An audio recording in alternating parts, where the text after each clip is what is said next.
అందరికీ కూడా నా హృదయపూర్వక నమస్కారాలు. నా పేరు పండు అశోక్ కుమార్, పివి రావు మాల మహానాడు జాతీయ అధ్యక్షుడిని.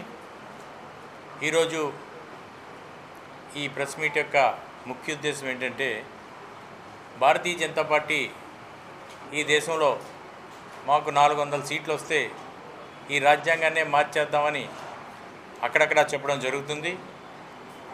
వారి లోపడున్న ఉద్దేశం కూడా అదే.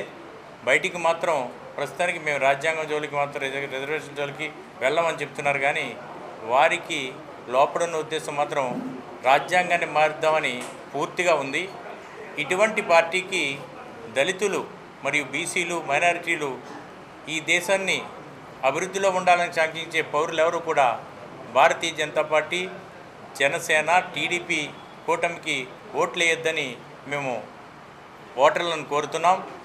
అలానే ఎప్పుడో కాలం చెల్లిన వర్గీకరణ సమస్యను మరొక్కసారి తెర మీదకి తెచ్చి మోడీ గారు సుప్రీంకోర్టులో దాన్ని రైజ్ చేయడం జరిగింది.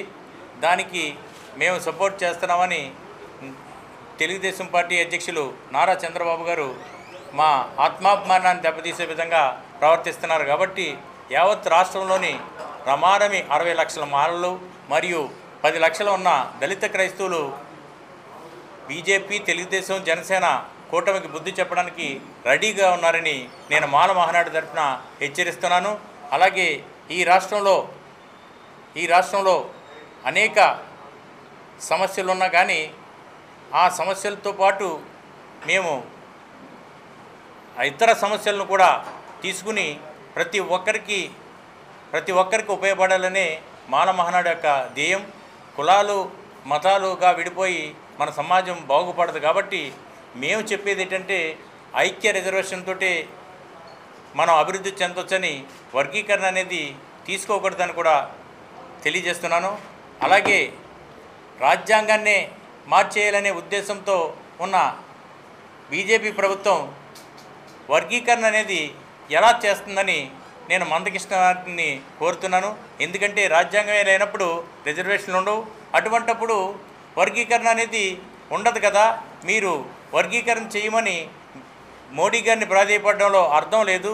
దీనిపై ఎంఆర్పిఎస్ సోదరులు కూడా మందకృష్ణ నిజస్వరూపాన్ని గ్రహించి మందకృష్ణ చెప్పినట్లు వినకుండా ఎన్డీఏ కూటమిని ఓడించి ఈ దేశానికి భద్రత కల్పించాలని మేము ఈ పత్రికా ముఖంగా హెచ్చరిస్తున్నాం.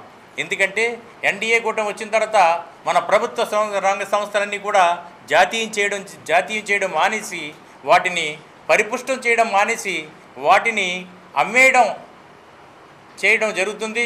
అంటే ఇక్కడ పేద బడుగు వర్గాలకు ఎటువంటి ఉద్యోగ అవకాశాలు లేకుండా మోడీ గారి ప్రభుత్వం ఒక దిశగా అందాని అబానీలకు తోడుగా ఉండడానికి ఈ ప్రైవేటీకరణ జపం వహిస్తుంది. కాబట్టి మోడీ ఎన్డీఏ ప్రభుత్వాల యొక్క నిజస్వరూపాన్ని ప్రజలందరూ, మరి ముఖ్యంగా పేదలు, దళితులు మరియు ముస్లిం మైనారిటీసు, క్రైస్తవ మైనారిటీసు వీరు గ్రహించి ఈ కూటమికి ఓట్లేయొద్దని, కూటమిని ఓడించాలని కూడా నేను తెలియజేస్తున్నాను. అలాగే ఇక్కడ మన కర్నూలు శాసనసభకు పోటీ చేస్తున్న ఇంతియాజ్ గారు ఒక ఐఏఎస్ ఆఫీసర్గా నిజంగా శాసనాలు చేయడంలో దిట్ట. ఇటువంటి వ్యక్తి మీ కర్నూలు పట్టణానికి ఎమ్మెల్యే క్యాండిడేట్గా రావడం గొప్ప. కాబట్టి ఆయన్ని కూడా ఇక్కడ అత్యధిక మెజార్టీతో గెలిపించాలని కోరుతున్నాం, ఎమ్మెల్యేగా గెలిపించాలని కోరుతున్నాం. అలాగే మీరు చూస్తున్నారు, విశాఖ ఉక్కు అనేది మనకొకటి, మనం ఎంతో కాలంగా కష్టపడి ఎన్నో ప్రాణాలను కోల్పోయి తెచ్చుకున్న ఒక గొప్ప సంస్థ.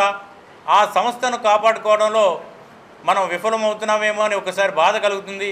ఎందుకంటే అటువంటి సంస్థ ఉంటేనే మనకి ఎప్పుడైనా మన సంస్థగా చెప్పుకోలేం. ఒక ప్రైవేట్ ఆర్గనైజేషన్కి వెళ్ళిపోయిన తర్వాత అక్కడ గేటు దగ్గర కూడా మాట్లాడే హక్కు మనకు ఉండదు. అటువంటి విశాఖ ఉక్కును కూడా దశల వారీగా ప్రైవేటీకరిస్తుంది. స్లో పాయిజన్ లాగా ఎన్డీఏ గవర్నమెంట్ ఇటువంటి పనులన్నీ చేస్తుంది. కాబట్టి ఎన్డీఏ గవర్నమెంట్ యొక్క నిజస్వరూపాన్ని తెలుసుకుని మనం కూటమి అభ్యర్థులకు వ్యతిరేకంగా ఓటు వేసి ఎంపీ, ఎమ్మెల్యే అభ్యర్థులను గెలిపించాలని నేను కోరుతున్నాను.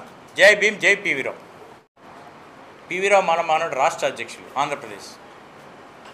ఈరోజు భారత రాజ్యాంగం ఏదైతే ఉన్నదో ఎస్సీ ఎస్టీ బీసీ మైనార్టీల అభివృద్ధి కోసం ఈ భారత రాజ్యాంగంలో అన్ని హక్కులు పొందుపరిచినటువంటి భారత రాజ్యాంగాన్ని రద్దుపరుస్తున్నటువంటి మతతత్వ బీజేపీ పార్టీకి మరి కేవలం మందకృష్ణ మాదిగ ప్యాకేజీ తీసుకుని వారికి మద్దతు తెలుపుతున్నటువంటి మందకృష్ణ మాదిగని మరి ఎస్సీ ఎస్టీ బీసీ మైనార్టీలు మరి పల్లెల్లో తిరగనివ్వకూడదని మేము ఈ రకంగా విజ్ఞప్తి చేస్తూ ఉన్నాం. మరి ఈరోజు ఏ భారత రాజ్యాంగం మీద అయితే ఈ భారతదేశం ఆధారపడిందో అటువంటి భారత రాజ్యాంగాన్ని రద్దు చేస్తానన్నటువంటి బీజేపీకి తోటి జతకట్టినటువంటి టీడీపీ జనసేన పార్టీని మరి బాబాసాహెబ్ అంబేద్కర్ ఏ ఓటు హక్కు అయితే కల్పించారో ఆ ఓటు హక్కు ద్వారా మరి వారందరూ తగిన బుద్ధి చెప్పాలని పార్టీలకి మరి మేము ఈ రకంగా విజ్ఞప్తి చేస్తూ ఉన్నాం. మరి ఈ రోజుని మరి పేదవాడు ఇంగ్లీష్ విద్య నేర్చుకుని మరి ఒక ఇంటర్వ్యూలో చేపట్టాలంటే మరి పై చదువులు చదవాలంటే బయటికి వెళ్ళి ఉద్యోగాలు చేయాలంటే ఇంగ్లీష్ ఈ రోజున చాలా అవసరం. అటువంటి ఇంగ్లీష్ చదువుని పైన మరి కేంద్ర హోంమంత్రి అయినటువంటి అమిత్ షా మరి చాలా చులకనగా మాట్లాడుతాం, చాలా దౌర్భాగ్యమైన విషయం. మరి కేవలం మరి ఈ రోజుని నవరత్నాల పేరుతోటి మరి వైఎస్ జగన్మోహన్ రెడ్డి గారు అనేక సంక్షేమ పథకాలు పెట్టి మరి దళితుల అభివృద్ధి కోసం దోహదపడినటువంటి మరి పార్టీకి మరి వీళ్ళందరూ మోసపూరితమైన పార్టీతో మరి ముందుకొచ్చి అనేక అవాకులు చవాకులు పడుతున్నటువంటి ఈ యొక్క మతతత్వ పార్టీతో జతకట్టినటువంటి తెలుగుదేశం జనసేన పార్టీని మరి ఎస్సీ ఎస్టీ బీసీ మైనార్టీలు ఎవరైతే ఉన్నారో కేవలం ఓటుతోటి వాళ్ళు చిత్తుగా ఓడించాలని ఈ రంగం మేము పివి రామారావు తరఫున విజ్ఞప్తి చేస్తున్నాం. మరి అలాగే ఈ నియోజకవర్గంలో పోటీ చేస్తున్నటువంటి మరి ఒక ఉన్నత చదువులు చదివినటువంటి ఐఏఎస్ ఆఫీసర్ అయినటువంటి ఇంతియాజ్ గారిని ఈ నియోజకవర్గంలో ఉన్నటువంటి ఎస్సీ ఎస్టీ బీసీ మైనార్టీ సోదరులు మరి ఐక్యవత్నంతో అత్యంత మెజార్టీతోటి ఓటుతోటి గెలిపించాలని ఈ రంగంగా విజ్ఞప్తి చేస్తా ఉన్నాం. చంద్రబాబు అంతం మాలల పంతం నినాదంతో స్వర్గీయ పివిరావు నుంచి మాట్లాడి దానిని ఓడించినాం గతం నుంచి కూడా. ఈరోజు ఆయన ఇప్పటికీ మా వర్గీకరణ చేస్తాంటే ఈ రాష్ట్రంలో మాలలు ఎక్కువ ఉండరు, మాదిగలు తక్కువ ఉండరు. కాబట్టి మాల సోదరులందరూ ముక్కుమ్మడిగా ఈ చంద్రబాబు నాయుడు ఎన్డీఏ పార్టీని ఓడించి మళ్ళీ వైసీపీ పార్టీని గెలిపించాలా, జగన్మోహన్ రెడ్డిని మళ్ళీ సీఎం చూడాలని మేము క్యాన్వాస్ పోతున్నాము. అది ఇంతియాజ్ కోసం ఇల్లులో ఏం చెప్తున్నారంటే బీద ప్రజలు మేము ఈరోజు బతుకుతున్నామంటే ఆ జగన్మోహన్ రెడ్డి పుణ్యమే, ఈరోజు మేము బాగుండమంటున్నాం, మా పిల్లలు బాగా చదువుకున్నారంటే జగన్మోహన్ పుణ్యమే. కాబట్టి మేము తప్పకుండా మీరు అడిగినాడకపోయినా జగన్మోహన్ రెడ్డికి ఓటేసి గెలిపిస్తామని అంటున్నారు. మళ్ళీ మీరు కూడా పెద్ద ఎత్తున అన్ని ఛానల్లో వచ్చేట ఈ ప్రెస్ మీట్లు చేయాలని కోరుకుంటూ జై హింద్ జై భీమ్.